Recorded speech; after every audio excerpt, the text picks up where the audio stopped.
ሰላም ጤና ይስጥልን የተከበራችሁ ውድ ተመልካቾቻችን ናሁ ስፖርት ጀምሯል ከዚህ ሰዓት አንስቶ እንግዲህ የተለያዩ የሀገር ውስጥና የባህር ማዶ ስፖርታዊ መረጃዎችን ወደ እናንተ ያደረስን ቆይታ ምናደርግ ይሆናል እስከ ፕሮግራማችን ፍጻሜ ድረስ አብራችሁን ቆዩ ገዚ እንዴት ዋልክ ማታ እንዴት ነበር ጨዋታ እንዴት ተመለከትከው የአውሮፓ ቻምፒየንስ ሊግ ጂግ በጣም ጥሩ ነበር በተለይ ያልተጠበቁ ውጤቶች የተመዘገቡበት ነበር ማለት ይቻላል የጎል ብዛታቸውን ከተመለከትን ሳንቲያጎ በርናቦ ላይ የተደረገው የሪያል ማድሪድ እና ማንቸስተር ሲቲ ጨዋታ በዚህ የጎል ልዩነት ሪያል ማድሪድ ያሸንፋል ተብሎ አልተገመተም ነበር በተለይ ደግሞ አሁናዊ ካሉበት ቁመና አንፃር ማለት ነው እንግዲህ የአውሮፓ ቻምፒየንስ ሊግ ደግሞ አንድ ጊዜ ያልተጠበቁ ውጤቶችን ማስመዝገቡን እንግዲህ ትላንት ምሽትም ደግሞ አስመልክቶናል ማለት ነው ቼልሲም እንደዚሁ የአውሮፓ ቻምፒየንስ ሊግ የውድድር መድረክን ትላንት በነበረው ጨዋታ ላይ በጣም ባልተጠበቁ ውጤቶች ከተጠናቀቁ ጨዋታ መካከል አንደኛው ነው ማለት ይቻላል ያንተም ግምት ተሳክቷል ማለት እንችላለን ትላንትና ነው ማንቸስተር ሲቲ ካለው አቋም ተነስቼ ሊያሸንፍ ይችላል የሚል ግምት ነበርኝ ካልሆነም ደግሞ አቸው ይወጣል ብዬ ነበር አንተ ደግሞ እንግዲህ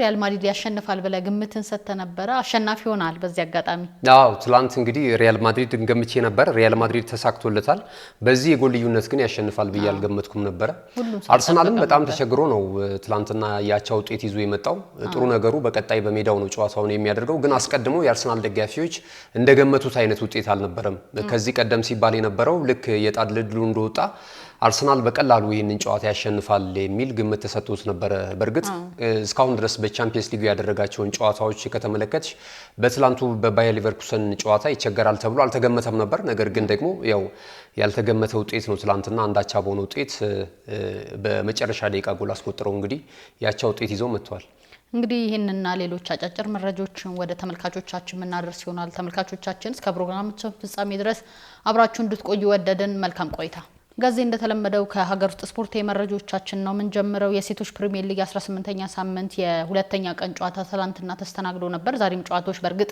ቀጥለው የሚከናወን ይሆናል አዳማ ከተማ ከይርጋ ጨፌ ተገናኝተው ነበር አዳማ ከተማ 1-0 በሆነ ውጤት ማሸነፍ ችሏል 46ኛ ደቂቃ ላይ ሚስር ኢብራሂም ነው ይሄንን ጎል ያስቆጠረችው ሌላኛው ጨዋታ ደግሞ ሸገር ከተማ ከአዲስ አበባ ከተማ ጋር ተገናኝተው ነበር አይናለም አለማየሁ እንግዲህ በዚህ ጨዋታ ላይ 3 ጎል ማስቆጠር ችላለች ሃትሪክ ሰርታለች ማርታ ወልዴ እንዲሁም አንድ ጎል በማስቆጠር ሸገር ከተማ 4-0 በሆነ ውጤት ማሸነፍ ችለዋል ያው እንግዲህ ሴቶች የኢትዮጵያ ፕሪሚየር ሊግ በጥሩ ሁኔታ እየተመለከተነው እንገኛለን ምክንያቱም ከዚህ ቀደም እዚህ አካባቢ ላይ በተለይ የሁለተኛው ሲዝን ላይ ከመጀመሪያውም ጀምሮ ያለፉትን አመታቶች እንግዲህ በኢትዮጵያ ሴቶች እግር ኳስ ታሪክ ላይ በፕሪሚየር ሊጉ ላይ ኢትዮጵያ ንግድ ባንክ ነው በቀዳሚነት የሚታወቀው ማለት ነው የሊጉን የዋንጫ ክብር ለረጅም ጊዜ ተቆጣጥሮ ተመልክተናል ያሰልጣኝ ብራኑ ግዛው ቡድን አሁን ግን ኢትዮ ኤሌክትሪክ በጥሩ ሁኔታ ይሄንን አመት እየተፎካከረ ነው የሚገኘው የሊጉንም የደረጃ ሰንጠረዥ ያው በ2 ነጥብ ልዩነት በ49 ነጥብ እየመራ ነው የሚገኘው በዚሁ መሄድና መቀጠል ከቻለ አዲስ የፕሪሚየር ሊግ የዋንጫ ባለክብር ክለብ ልንመለከት እንችላለንና ዘንድሮ እንግዲህ ኢትዮ ኤሌክትሪክ በአሰልጣኝ ኤርሚያስ ዱባለ እየተመራ በጣም ጥሩ እንቅስቃሴ እያደረገ ነው የሚገኘው ኢትዮ ኤሌክትሪክ ጥሩ እንዲሆን ካደረጉ ተጫዋቾች መካከል ደግሞ የፊት መስመር አጥቂዋ ዳግም ሰለሞን የምታስቆጥራቸው ጎሎች በጣም የሚገርሙ ናቸው ቀደም ሲል የአይናለም አለማየሁን አትሪክ ስታነሺ ነበር በተደጋጋሚ ደግሞ ዳግም ሰለሞን እንደዚሁ ሶስታ ወይም ደግሞ አትሪክ በመስራት በኢትዮጵያ ሴቶች ፕሪሚየር ሊግ ላይ ይሄን ያስመለከተችን ትገኛለችና ከወንዶቹ ትላንትና ቅሬታ ስናቀርብ ነበር በኢትዮጵያ ፕሪሚየር ሊግ ላይ የከፍተኛ ጎል አስቆጣሪነቱ ትራክ ላይ ያሉ ተጫዋቾች በጣም ትንሽ ጎል ነው ያስቆጠሩት በውድድር አመቱ ብለን ነበር ነገር ግን ደግሞ በሴቶቹ ከተመለከትሽ ወደ 22 ግቦች ከመረብ አሳርፋለች ዳግም ሰለሞን ብቻዋን ማለት ነውና የሴቶቹ ፉክክሩ እንዳለ ሆኖ አዝናኝነቱም በጥሩ ሁኔታ እየተመለከተነው እንገኛለን ከወትሮ በተሻለ ሁኔታ የደረጃ ሰንጠረዡን ለመግለጽ ያክል ኢትዮ ኤሌክትሪክ በ49 ነጥብ አንደኛ ደረጃነት ሲይዝ ኢትዮጵያ ንግድ ባንክ ደግሞ በ47 ነጥብ ሁለተኛ ደረጃን ይዟል ሐዋሳ ከተማ በ35 ነጥብ ደግሞ ሶስተኛ ደረጃን መያዝ ችሏል ዛሬ የሚደረጉ ጨዋታዎች አሉ ሐዋሳ ከተማ ከድሬዳዋ ከተማ ይደረጋል መቻል ከአርባ ምንጭ ሲዳማ ቡና ከባህር ዳር ከተማ ዛሬ እንግዲህ ጨዋታቸውን የሚያደርጉ ይሆናል ከ4 ሰዓት አንስቶ ያው እንግዲህ በመዲናችን አዲስ አበባ አበበ ቢቂላ ስቴዲየም ላይ ነው እነዚህ ጨዋታዎች የሚደረጉት ጊዜ ያላቸው የእግር ኳሱ ቤተሰቦች እንስት እግር ኳሰኞቹን በዚህ አጋጣሚ እንዲያበረታቱ እንግዲህ እንጋብዛለን ውድ ተመልካቾቻችን የሀገር ውስጥ ስፖርታዊ መረጃዎቻችን የተመለከታችሁትን መስል ነበር ካፍታ ቆይታ በኋላ ወደ ባህር ማዶ ተሸጋግረን የተለያዩ ስፖርታዊ መረጃዎችን ወደ እናንተ ምናደርስ ይሆናል አብራችሁን ቆዩ ካሽጎ በየትኛውም ዓለም ሆነው በማንኛውም ሰዓት ለወገኑ የሚደርሱበት ፈጣን የገንዘብ መላኪያ ተከፈተሉ ማስተርና ቪዛ ካርዶን በመጠቀም ከ5 እስከ $20 የሚልኩበት አዲስ የገንዘብ መላኪያ መንገድ ካሽጎን ለየት የሚያደርገው የትኛውም የገንዘብ ዝውውር በፍጥነት አገልግሎት ከመስጠቱም ባሻገር ለማንኛውም አገልግሎት ምንም አይነት ክፍያ አለመጠየቁ ነው። በሀገራችን ታሪክ ገንዘብን ከውጪ ወደ ሀገር ቤት በማስተላለፍ በመተግበሪያ መልክ አገልግሎት መስጠት የጀመረው የመጀመሪያው ሀገር በቀል የገንዘብ መላኪያ ዘዴ ካሽጎ ከ4500 በላይ ባሉ የባንክ ቅርንጫፎች አገልግሎት እየሰጠ ይገኛል።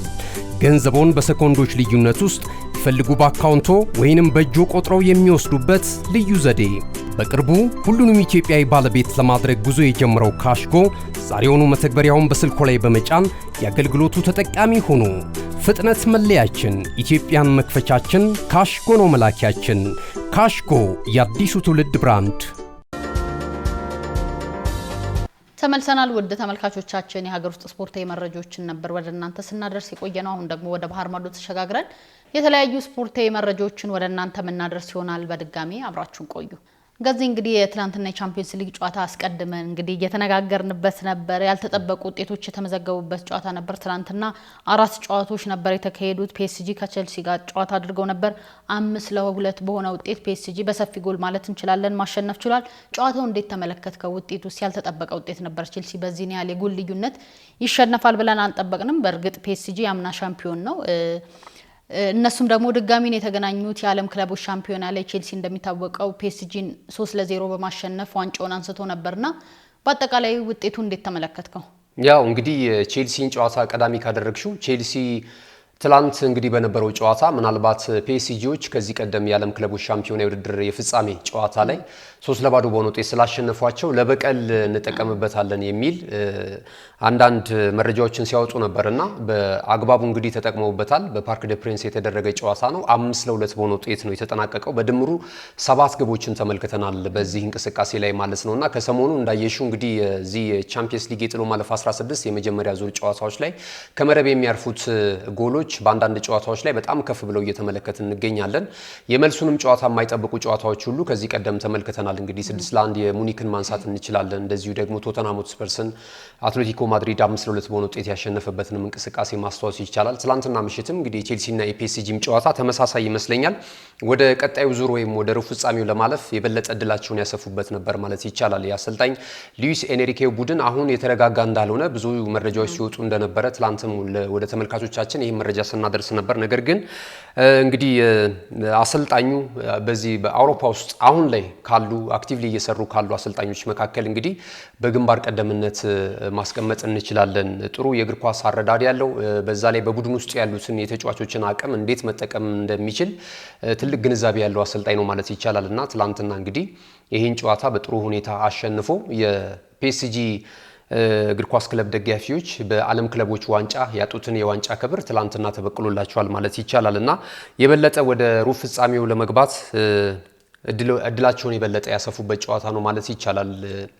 እንግዲህ በአሰልጣኝ ኤንዞ ማሬስካ ስር ነበር የዓለም ክለቦችን የዋንጫ ክብር ቼልሲ ያሳካው። አሁን ሊያም ሮሰነሪ ከመጡ በኋላ በፕሪሚየር ሊጉም እየተንገዳገዱ ነው የሚገኙትና አብዛኞቹ በእርግጥ ወጣት ተጫዋቾች ናቸው። ነገር ግን ደግሞ ጥሩ አሰልጣኝ ይዘዋል ለማለት በጣም ያስቸግራል።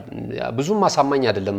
አሁን ለምሳሌ ኤንዞ ማሬስካ ከቼልሲ የወጡበት መንገድ ራሱ ከክለቡ አመራሮች ጋርና ባለሀብቶች ጋር ያለመግባባት በተለይ ከክለቡ ስፖርቲንግ ዳይሬክተር ጋር የነበራቸው ግጭት ነው ለዚህ ያበቃቸው ተብሎ ነው የሚገመተውና አንዳንድ ጊዜ እንደዚህ ክለብና ደጋፊን ደግሞ መስዋዕትነት የሚያስከፍልም ውሳኔ ይወሰናልና በሊያም ሮሰነሪ ስር ሆነው ግን ሰማያዊዎቹ ያን ያህል ጥንካሬያቸውን አጥተዋል ብዬ ነው እየተመለከትኩ የሚገኘው ማለት ነው። ሌላኛው ጨዋታ እንግዲህ አስቀድሞ የተካሄደው የአርሰናልና የባየር ሊቨርኩሰን ጨዋታ ነበር። ይህ ጨዋታ በአርሰናል በቀላሉ ያሸንፋል ተብሎ ተጠብቆ ነበር። ነገር ግን የሆነው አርሰናል አቻ በሆነ ውጤት ነው ከባየር ሊቨርኩሰን ጋር የተጠናቀቀው። ባየር ሊቨርኩሰን እንደሚታወቀው ሊጉን በ6ኛ ደረጃነት ነው የያዘው። ጥሩ እንቅስቃሴ እያደረገ አይደለም ዘንድሮና አርሰናል በቀላሉ ያሸንፋል ተብሎ ተጠብቆ ነበረ። ባለቀ ጨዋታ ነው አርሰናል እንደውም ጎል አስቆጥሮ ከመሸነፍ የተረፈውና በአጠቃላይ ጨዋታው እንዴት ተመለከትከው? እንግዲህ አስቀድሞ የተባለው ነገርና ትላንት መሬት ላይ የተመለከትነው ነገር የሚጣጣም አይመስለኝም። ውጤቱንም ከተመለከትነው በእንቅስቃሴም ረገድ አርሰናል በጣም ተቸግሮ ነው ያየነው ማለት ነው። እንደውም መከላከሉን አመዝኖ እንጂ ከዛ በላይ ጎሎች ይቆጠሩበት ነበር። በአንዳንድ አጋጣሚ አሁን ዳቪድ ራያ የሰራቸው ስህተቶች ራሳቸውም ተከላካይ ላይ የሚገኙ ተጫዋቾችም የሚሰሯቸው አልፎ አልፎ ስህተቶች መስዋዕትነት የሚያስከፍላቸው ጎሉ ምናልባት ልዩነቱ ከዛም ከፍ ብሎ ቢሆን አሁን 1-0 በሆነ ውጤት ከረፍት እንደገቡ ነው ካየሽ ጎሉም የተቆጠረባቸው ማለት ነው። ከዛ በኋላም በካውንተር አታክ እየመጡ የተለያዩ አጋጣሚዎችን ግብ የማግባት እድሎችን ፈጥረው ነበር ባየር ሌቨርኩሰኖች። ነገር ግን ጎሉን ከአንድ በላይ ከፍ ማድረግ አልቻሉም። ከዛ በኋላ እንግዲህ እንዳየሽው እስከ መጨረሻው ደቂቃ ድረስ ሄዶ ተቀይሮ የገባው ካይ ሃቨርትዝ ነው። ኖኒ ማዱኬ ደግሞ ለዚህ የፍጹም ቅጣት ምት መገኘት አይነተኛውን ሚና መጫወት ችሏል። ትላንት ኖኒ ማዱኬ እንግዲህ ተቀይሮ ገብቶ ነው በቡካዮ ሳካ ጥሩ እንቅስቃሴ ማድረግ የቻለው ማለት ነውና ተቀይሮ ከገባ በኋላ የተሻለ ነገር በቀኝ መስመር ላይ አርሰናል ጠንካራ እንዲሆንና የማግባት ሙከራዎችንና ድሎችን እንዲያገኝ አድርጓልና ካይ ሃቨርትዝ እንግዲህ የቀድሞ ያሳደገው ክለብ ላይ በፍጹም ቅጣት ምት ጎል አስቆጥሯል። እንደ ቼልሲ አይደለም። ቼልሲ ላይ ጎል ሲያስቆጥር ብዙ ጊዜ ይጨፍራልና የቼልሲ ደጋፊዎች በዚህ ብዙ ጊዜ ቅሬታቸውን ያቀርባሉ። ባየር ሌቨርኩሰን ግን ራሱን ማንነቱን ፈልጎ ለአሁኑ ካይ ሃቨርትዝ መገኘት እንግዲህ ትልቁን አስተዋጽኦ ስላበረከተ ከጨዋታው ማስቀደሙ ይህንን ሀሳብ ሲያንጸባርቅ ነበረ ተጫዋቹ ራሱ ማለት ነውና ጎሉን ካስቆጠረ በኋላ ደስታውንም አልገለጸምና ይሄ ግን ለአርሰናል እጅግ በጣም ትልቅ እንደ ድል የሚታይ ነው ማለት ይቻላል። ጥሩ ባልሆነበት ጨዋታ ነው። በእርግጥ አርሰናል ተጫዋቾቹ ጫና አለባቸው። ተደጋጋሚ ጨዋታዎችን እየተጫወቱ ነው የሚገኙት። በአራቱም የውድድር አይነቶች ነው እየተወዳደሩ የሚገኙት። በአራቱም ደግሞ ውጤታማ ናቸው እስካሁን ባለው እንቅስቃሴ ማለት ነው። ብዙ ጊዜ ስለ አርሰናል ጥንካሬ ስናነሳ የወደፊቱን ዋንጫ ላያነሳ ይችላል እንደዚህ ቀደሙ የሚል ነገር እያስገቡ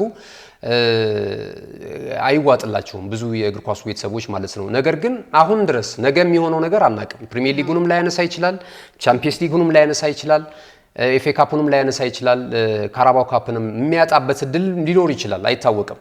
እስካሁን ባለው ሂደት ግን የአርሰናልን ጥንካሬ አለማንሳት በጣም አስቸጋሪ ነው የሚሆነውና በአራት የውድድር አይነቶች እየተወዳደረ የሚገኝ ክለብ አንዳንድ ጊዜ በጨዋታ መሀል ሊቸገር ይችላል። አሁን ለምሳሌ የትላንቱ ጨዋታ ለየትኛው ክለብ ጫና አለው? ለየትኛው ክለብ ተጫዋች ጫና አለው ብትል አርሰናል ተጫዋቾች ጫና አለው። አንደኛ ከሜዳ ውጪ ነው ጨዋታቸውን የሚያደርጉት። ሁለተኛ ባየር ሌቨርኩሰን ያን ያህል የሚጠበቅ አይደለም። በዘንድሮ ዓመት ያለውን የቡንደስሊጋውንም የደረጃ ሰንጠረዥ ስትነግሪ ነበር 6ኛ ደረጃ ላይ እንደተቀመጠ ማለት ነውና በአሰልጣኝ ጃቢ አሎንሶ ስር የነበረው ባየር ሊቨርኩሰን አይደለም ያለው እና ከጫና ነፃ ሆኖ በደጋፊያቸው ፊት ነው ይህን ጨዋታ ያደረጉት። አርሰናል ደግሞ አሁን ላይ በጣም ተጠንቅቆ ነው የሚጫወተው። ለምንድነው? ታርጌቱ ዋንጫ ስለሆነ ክፍት አድርጎ አይደለም የሚጫወተው። ካይሻቸው የፊት መስመር አጥቂዎችን በጣም አፈግፍገው በመከላከል ነው።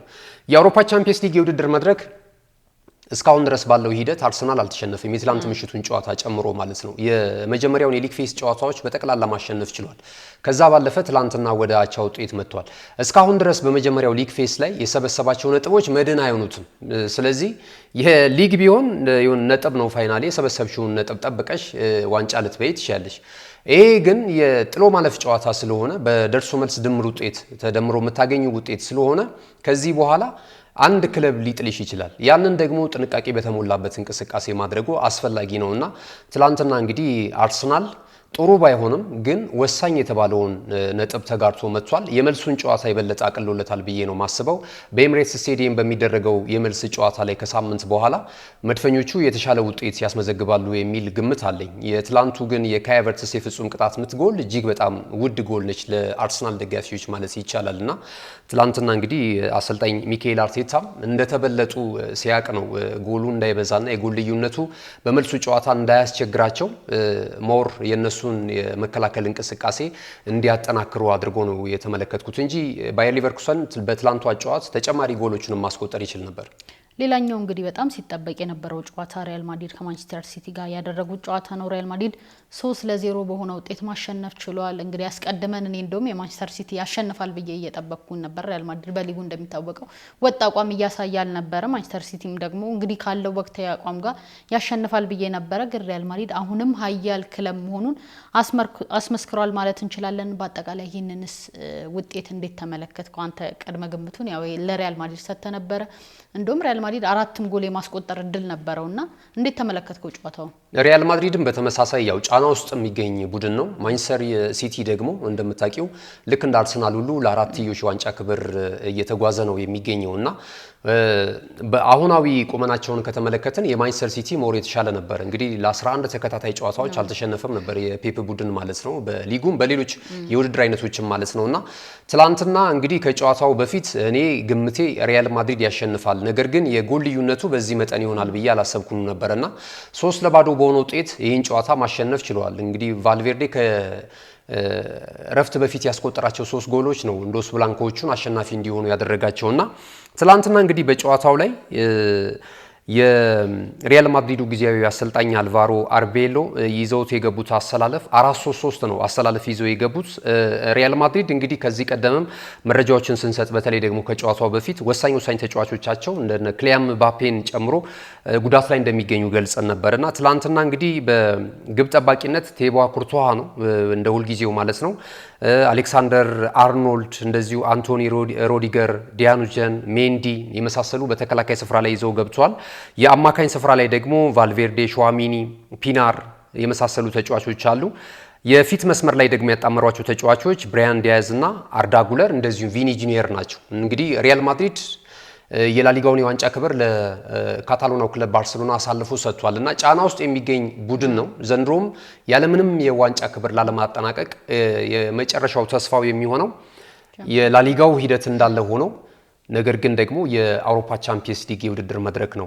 እንዳልሽው እንግዲህ ሪያል ማድሪድ በተለያዩ የውድድር ዓመታት በውስጥ ሊጎች ላይ ላሊጋውን ጨምሮ እየተቸገረ ነገር ግን በአውሮፓ ቻምፒየንስ ሊግ የውድድር መድረክ ላይ ልምዱን ተጠቅሞ ጥሩ ባልሆነባቸውም ዓመታቶች የመድረኩን የዋንጫ ክብር ያሳካበትን ዓመት እናስታውሳለንና የሆነ መንፈስ አለው ነው። እኔ አሁን ሄነሪም ሲናገር ነበረ ሪያል ማድሪድ እና የአውሮፓ ቻምፒየንስ ሊግ የውድድር መድረክ ጥምረታቸውን ቀጥለዋል የሚል ነው።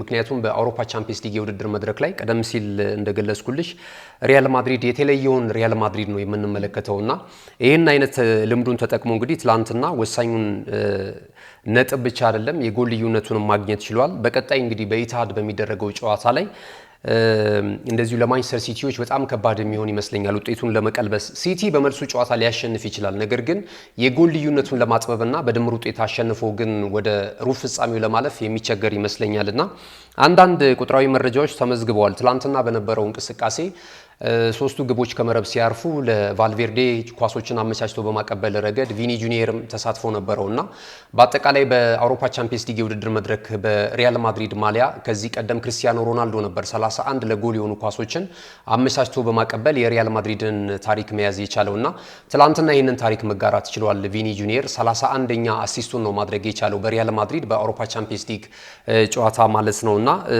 እንግዲህ ይህንን አይነት እንትን መጋራት ችሏል ማለት ነው። ትላንትና እንግዲህ በነበረው ጨዋታ ላይ የሲቲዎች የፊት መስመር አጥቂ እጅግ በጣም የተዳከመበት ነው። በተለይ ሄርሊንግ ብራውት ሃላንድ የነበረው እንቅስቃሴ በጣም የተገደበ ነበረ። በሪያል ማድሪድ የተከላካይ ስፍራ ተጫዋቾች በጣም ማርክ ተደርጓል። ከሰሞኑ በጣም መቀዛቀዝ እየተመለከትንበት እንገኛለን። በሊጎቹም ጨዋታ ላይ እንደነ ሴሜኞን የመሳሰሉ ተጫዋቾች ናቸው ጎል ሲያስቆጥሩ የምንመለከተው። የማጥቃቱንም እንቅስቃሴ የመውር ሲያሳልጡ የምናያቸው እነዚህ ተጫዋቾች ናቸውና ትላንትና ከግብ ጠባቂው ቲቦ ኩርቱዋ ጋር ከነካው የኳስ ንክኪ ጋራ እሱ በአጠቃላይ በዛ ጨዋታ ሂደት ላይ የነካቸውን ኳሶች እያነጻጸሩ ነበረ። 50 ጊዜ ግብ ጠባቂው ኩርቱዋ ኳስ ነክቷል። እንግዲህ ግብ ጠባቂ ነው፣ ያላቸውን ልዩነት መገመት ይቻላል።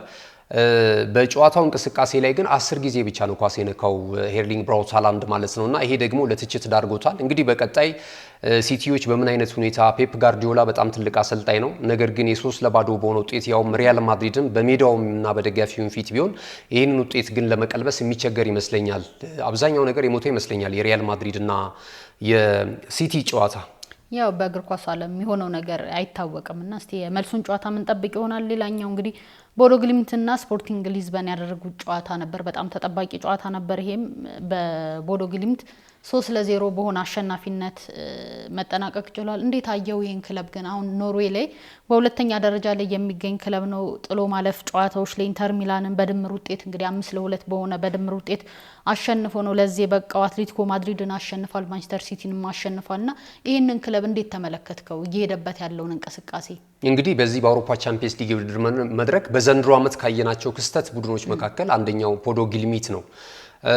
ቦዶ ግሊምት እንግዲህ በቀጣይ ምናልባት አርሰናል አሁን ባየር ሊቨርኩሰንን አሸንፎ በድምር ውጤት የሚያልፍ ከሆነና ሩብ ፍጻሜውን የሚቀላቀል ከሆነ የስፖርቲንግ ሊዝበንና አሁን ያልሽውን ቡድን ቦዶ ግሊምትን ነው የሚያገኘው ማለት ነው። ቦዶ ግሊምት በጣም ጠንካራ ቡድን በዘንድሮ ዓመት ክስተት ሆኖ የብዙ የእግር ኳስ ቤተሰቦችን እያነጋገረ ያለ ቡድን ነውና ከረጅም ዓመታት በኋላ ነው የኖርዌይ ቡድን ወደዚህ ወደ አውሮፓ ቻምፒየንስ ሊግ የውድድር መድረክ ራሱ ወደ ጥሎ ማለፍ 16ቱ ሲገባ ከዛም ባለፈ ደግሞ አሁን ወደ ሩብ ፍጻሜው ለመግባት አንድ እግሩን ያስቀደመበትን ውጤት ነው ትላንትና ማስመዝገብ የቻለው። ስፖርቲንግ ሊዝበን በአሰልጣኝ ሩበን አሞሪም ስር ሆኖ ከዚህ ቀደም በጣም የሚገርም ሂደትን ሲያስመለክተን የነበረ ነው። በእርግጥ አንዳንድ ተጫዋቾች ወደ ሌላ ክለብ አምርተውባቸዋል እንደነ ቪክቶር ጆኬሬሽን ጨምሮ ማለት ነው። አሰልጣኙ ሩበን አሞሪም ከወጣ በኋላ እንደዚሁ ስፖርቲንግ ሊዝበን እየተቸገረ ነው የሚገኘው በተለይ በአውሮፓ ቻምፒየንስ ሊግ የውድድር መድረክ ላይ ማለት ነውና እሱም እንደዚሁ ነበር። ፖዶ ጊልሚት ልክ አሁን እያስመዘገበው እንዳለው ውጤት ስፖርቲንግ ሊዝበንም ባለፉት ዓመታቶች በአሰልጣኝ ሩበን አሞሪም ስር እንደነ ማንቸስተር ሲቲን የመሳሰሉ ቡድኖችን ሲያሸንፍ ተመልክተናልና የዘንድሮ ዓመት በጣም ክስተት ነው። ከዚህም በኋላ ምናልባት ያልተገመተ ቡድን አንዳንድ ጊዜ ሞራል እያገኘ ወደፊት የሚመጣበትን ሂደት የሚያሳዩን ይመስለኛል። በቀጣይ ራሱ ለነ አርሰናል በጣም ፈታኝ የሚሆን ቡድን ነው የሚመስለኝና ትላንት የተመዘገበው ውጤት ይህንን ነው የሚያሳየው። በመልሱ ጨዋታ ስፖርቲንግ ሊዝበን አሁን ባለው አቋም የመልሱን ጨዋታ አሸንፎ ውጤቱን ይቀለብሳል የሚል ግምት የለኝም። ስለ ቻምፒየንስ ሊግ ጨዋታዎች ዛሬ የኢሮፓ ሊግ ጨዋታዎች እንግዲህ ቀጥለው የሚከናወኑ ይሆናል። ምን ጨዋታዎች ይከናወናሉ የሚለውን ነገር ደግሞ ለተመልካቾቻችን ብናደርስ ጥሩ። እንግዲህ የኢሮፓ ሊግ እና የኮንፈረንስ ሊግ የውድድር መድረክ ሁልጊዜም የአውሮፓ ቻምፒየንስ ሊግ በተከናወነበት ማግስት ምሽት ነው የሚከናወኑት። በተመሳሳይ ልክ እንደ አውሮፓ ቻምፒየንስ ሊግ የውድድር መድረክ ሁሉ የኢሮፓ ሊግ የጥሎ ማለፍ 16 ጨዋታዎች ከዛሬ ምሽት ጀምረው ነው የሚከናወኑት። ዛሬ ምሽት ነው ኦልሞስት አጠቃላይ ጨዋታዎቹ የሚከናወኑት። ምሽት 2:45 ላይ ሁለት ጨዋታዎች ይደረጋሉ። የጀርመኑ ክለብ ስቱትጋርት እንደዚሁ ከፖርቹጋሉ ክለብ ፖርቶ ጋር ጨዋታቸውን ያደርጋሉ። እዚሁ ሰዓት ላይ የጣሊያኑ ክለብ ሁለቱ የጣሊያኑ ክለቦች እርስ በርስ የሚገናኙበት ነው። ቦሎኛና ሮማ ጨዋታቸውን የሚያከናውኑ ነው የሚሆነው። ምሽት 5 ሰዓት ላይ በኩል ተመሳሳይ ጊዜ በርከት ያሉ ጨዋታዎች ይደረጋሉ። የግሪኩ ክለብ ፓናቲያኮስ ከስፔኑ ክለብ ሪያል ቤቲስ እንደዚሁ የፈረንሳዩ ክለብ ሎንስ ደግሞ ከእንግሊዙ ክለብ አስተን ቪላ ጋር ጨዋታቸውን ያደርጋሉ። ኖቲንግሃም ፎረስት ከሚችላንድ እንደዚሁ ጌንክ ከፍሬቡርግ፣ ፍሬንክ ቫሮስ እንደዚሁ ከብራጋና ሴልታ ቪጎ ከሊዮን የሚያደርጓቸው ጨዋታዎች ይጠበቃሉ። በመጀመሪያው የሊግ ፌስ እንግዲህ የእንግሊዞቹ ክለቦች ጥሩ ውጤት ማስመዝገብ ችለዋል። በተለይ አስተን ቪላ ሁለተኛ ደረጃን ይዞ ነበር ያጠናቀቀው ከሊዮን በመከተል ማለት ነውና ዛሬ እንግዲህ የመጀመሪያ ጨዋታውን የአሰልጣኝ ዩናይ ኤምሬ ቡድን ወደ ፈረንሳይ አቅንቶ ከሎንስ ጋራ የሚያደርገው ጨዋታ ይጠበቃል ማለት ነው። ከዛ ባለፈ ሌላኛው የፕሪሚየር ሊጉ ክለብ ኖቲንግሃም ፎረስትም ወራጅ ቀጠና አፋፋ ላይ ነው የሚገኘው። ይሄ ቡድን በጥሩ በአውሮፓ ቻምፒየንስ ሊግ ላይ ሶስተኛ ደረጃን ይዞ ካጠናቀቀው ቡድን ሜዳው ላይ ነው ጨዋታውን የሚያደርገው ማለት ነው። ከሚችላንድ ጋር የሚያደርጉት ጨዋታ ይጠበቃል ማለት ነውና አጠቃላይ የኢሮፓ ሊግ ጨዋታዎች ዛሬ ምሽት የሚከናወኑት መርሃ ግብሮች ይህንን ነው የሚመስሉት። ይህንን ካለ ለተመልካቾቻችን አጫጭር ስፖርታዊ መረጃዎች እንዲያስቀድመ እየነገርከን ነበር። እሱን መረጃዎች ለተመልካቾቻችን አድርሰን ብንሰነባበት በጣም ጥሩ። አጫጭር ስፖርታዊ መረጃዎችን ወደ ተመልካቾቻችን እንደተለመደው ለማድረስ ጅማሯችንን የምናደርገው የኢራን ብሔራዊ ቡድንን የተመለከተ መረጃ ይፋ ተደርጓል። ትላንትና በነበረን መረጃ የአሜሪካው ፕሬዝዳንት ዶናልድ ትራምፕ ኢራን ብትሳተፍ ምንም ነገር የሚያሰጋት ነገር የለም፣ የብሔራዊ ቡድኑን አባላቶች በጥሩ አቀባበል ልንቀበላቸው የአሜሪካ መንግስትና ሕዝብ ጓጉቷል የሚል አስተያየት ሰጥቷል። እንግዲህ የመካከለኛው ምስራቅ ጦርነት እንደቀጠለ መሆኑን ታውቂያለሽ። አንደኛዋ ደግሞ ተዋናይ ሆና እየተፋለመች የምትገኘው በተለይ እስራኤልና አሜሪካን እየተፋለመች የምትገኘው ኢራን ናት እና ብዙ ጫና እየደረሰባት ነው የምትገኘው። እንግዲህ ወደ አሜሪካ ያው የ26ቱን የዓለም እግር ኳስ ዋንጫ የውድድር መድረክ በጣምራ ከሚያስተናግዱት ሀገራቶች መካከል አንደኛው የአሜሪካ መሆኑ ይታወቃል። አሜሪካ፣ ካናዳና ሜክሲኮ ናቸውና ከዚህ አንጻር አሜሪካ ላይ በሚደረገው ጨዋታ የደህንነት ስጋት አለብን በሚል ወይም ደግሞ ከአሜሪካ ጋር የገቡበት ሰጣ ገባ ወይም የጦርነት ሁኔታ ለብሔራዊ ቡድኑ አመቺ አይደለምና ቅሬታ እንዳለን ለዓለም ሕዝብ በዚህ መልኩ ማሳየት አለብን የሚል ትላንትና እንግዲህ አቋማቸውን አንጸባርቋል። የሀገሪቱ የስፖርት ሚኒስትር የሆኑት አህመድ ዶኒያሚል የተሰኙ ግለሰብ የስፖርት ሚኒስትር ናቸው፣ የኢራን ማለት ነውና እሳቸው እንግዲህ የኢራን ብሔራዊ ቡድን በ26ቱ የዓለም እግር ኳስ ዋንጫ የውድድር መድረክ እንደማይሳተፍ ገልጸዋል ማለት ነውና እንግዲህ የዓለም ብዙ ጊዜ ስፖርት የሰላም መድረክ ነው። ቁርሾ ያላቸው በፖለቲካው ረገድ ቁርሾ ያላቸውን ሀገራቶች ወደ ሰላም መድረክ የሚያቀራርብ የሚያመጣ ነው። ነገር ግን የዘንድሮ የዓለም እግር ኳስ ዋንጫ የውድድር መድረክ እንደዚህ አይነት ጥላ አጥሎበት የሚከናወን ነው የሚሆነው። ምናልባት በቀጣይም ሌሎችም ሀገራቶች የኢራንን እንትን በመከተል በተለይ ከኢራን ጋር የተሰለፉ ሀገራቶች አሉና በዚህ በዓለም እግር ኳስ ዋንጫ የውድድር መድረክ ላይ የሚሳተፉ ይህንን ፈለግ በመከተል ያለመሳተፍ ድምጻቸውን ሊያሰሙ የሚችሉበት እድል ሊኖር ይችላል ተብሎ እየተገመተ ነው የሚገኘው። እንግዲህ የ26ቱ የዓለም እግር ኳስ ዋንጫ የውድድር መድረክ በብዙ የእግር ኳሱ ቤተሰቦች በተለያዩ ምክንያቶች ይጠበቃል። በተለይ ደግሞ ለዓለም እግር ኳስ ዋንጫ የውድድር መድረክ የመጨረሻ መድረካቸው የሆኑ ትልልቅ ተጫዋቾች አሉ እንደነ ክርስቲያኖ ሮናልዶ እንደዚሁ ሊዮኔል አንድሬስ ሜሲ ሉካ ሞድሪችን የመሳሰሉ ተጫዋቾች ይህ የዓለም ዋንጫ የመጨረሻቸው እንደሚሆን እየተገመተ ነው የሚገኘው። ሌሎችም ከዋክብቶች አሉ። ያው በየ4 ዓመቱ ስለሚመጣ ምናልባት 4 ዓመት እድሜያቸው ጨምሮ ለእግር ኳሱ ያን ያህል ፐርፎርም የሚያደርጉበት የእድሜ ሁኔታ ላይ ስለሚገኙ በቀጣይ ዓመት ላይሳተፉ ይችላሉና ብዙ የእግር ኳሱ ቤተሰቦች እየጠበቀ ይገኛል። ነገር ግን ደግሞ እንደዚህ አይነት ነገሮች አስቀድመው መውጣታቸው ይሄ በተለይ ደግሞ የመካከለኛው ጦርነት የመካከለኛው ምስራቅ ጦርነት ግን እንደዚህ አይነት ነገሮችን በእግር ኳሱ ላይና በአጠቃላይ ስፖርታዊ እንቅስቃሴዎች ላይ እንደዚህ አይነት ነገር ይዞ መጥቷልና አስደሳች አይመስልም። ጄሪ ሌሎችን መረጃዎችን እንመልከት። ዝውውር መረጃዎችን በተመለከተ እንግዲህ በየጊዜው አዳዲስ መረጃዎች ይወጣሉ። የሚወጡት የሩመር መረጃዎች ሁሉ ትክክል ናቸው ወይም ደግሞ ይሳካሉ ተብሎ አይደለም። ነገር ግን የመገናኛ ብዙሃን ወይም ደግሞ በተለይ መረጃዎችን መሰረት አድርገው የተለያዩ የመረጃ ምንጮች የሚያወጧቸው ዘገባዎች አሉና የሊያንድሮ ትሮሳርድን መረጃ በተመለከተ አርሰናልን በውድድር ዓመቱ መጨረሻ እንደሚለቅ እየተገለጸ ነው የሚገኘው። በዚህ ቦታ ላይ አዳዲስና ጥሩ ውጤት ያላቸው ጥሩ የእግር ኳስ ክህሎት ያላቸውን ተጫዋቾችን ለማምጣት የስፖርቲንግ ዳይሬክተሩ አንድሪያ ቤርታ ከአሰልጣኝ ሚካኤል አርቴታ ጋር እየመከሩበት እንዳለ እየተገለጸ ነው የሚገኘው። የ31 ዓመቱ ተጫዋች እንግዲህ ከብራይተን ኦቭ አልቢዮን ነው የመጣው። ሲመጣ በጣም በትንሽ ገንዘብ ነው ወደ 28 ሚሊዮን ፓውንድ ይመስለኛል ወጪ አድርገውበት መድፈኞቹ ማስፈረም የቻሉት ማለት ነውና እንግዲህ ይህ ተጫዋች ከመጣ በኋላ በአርሰናል እስካሁን ባለው ጉዞ በተለይ በዘንድሮ ዓመትም ተቀይሮ በመግባት ግሩም እንቅስቃሴ በማድረግ ጎሎችን ሲያስቆጥር እንመለከተዋለን። የገብርኤል ማርቲኔሊ ባላንጣ እንደሆነ ይታወቃል። እሱ ቦታ ላይ ነው የሚጫወተው። የተወሰነ ጊዜ ቦታ እየተቀያየሩ ሲጫወቱም እንደዚሁ ተመልክተናልና ይሄ ተጫዋች በዘንድሮ ዓመት ወደ 26 ጨዋታዎች አድርጓል። በሊጉ 10 የግብ ተሳትፎ አለውና ለአርሰናል ጥሩ አማራጭ ነበረ ማለት ይቻላል። በአውሮፓ ቻምፒየንስ ሊግ የውድድር መድረክ ላይ ይህንን ተጫዋች ለማስፈረም አሁን አስተን ቪላና ኒውካስል ዩናይትድ እንደዚሁ እየተፎካከሩ እንዳሉ እየተገለጸ ነው የሚገኘው። የሊያንድሮ ትሮሳርድ ቀጣይ መዳረሻ ምን ሊሆን ይችላል? እንግዲህ በክረምቱ የተጫዋቾች የዝውውር መስኮት ሲከፈት የምንመለከተው ይሆናል። የጁሊያን አልቫሬዝ ጉዳይ አሁንም ከአርሰናል ጋር ስሙ በድጋሚ እየተያያዘ ነው የሚገኘው። ከዚህ ቀደምም የተለያዩ የመገናኛ ብዙሃኖች የዚህን ተጫዋች ከአርሰናል ጋር ወይም ወደ አርሰናል የማምራቱን ነገር አያይዘው ሲያወጡ እንደነበረ እናስታውሳለን።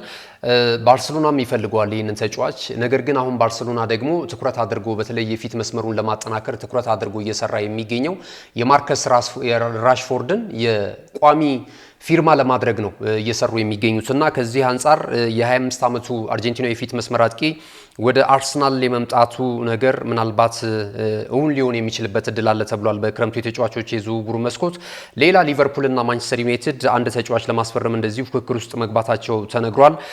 ጆሃን ማንዛምቢ ይሰኛል። ይሄ ተጫዋች ለፍሬቡርግ ነው ለጀርመኑ ክለብ እየተጫወተ የሚገኘው። ስዊዘርላንዳዊ ነው። ገና 20 ዓመቱ ነው። በጣም ወጣት ተጫዋች ነው። ይህንን ተጫዋች የግላቸው ለማድረግ እንግዲህ ሁለቱ የፕሪሚየር ሊጉ ተሳታፊ ክለቦች ሊቨርፑልና ማንቸስተር ዩናይትድ እንደዚሁ እየሰሩ እንዳሉ ያገኘነው መረጃ ያመለክታል ማለት ነው። ይህንን ይመስላሉ። ጋዜ ስለሰጠን ስፖርታዊ መረጃ ከልብ አድርገን እናመሰግናለን። ውድ ተመልካቾቻችን የዕለተ ሐሙስ የናሁ ስፖርት መረጃዎቻችን የተመለከታችሁትን ይመስል ነበር። መልካም ቀን።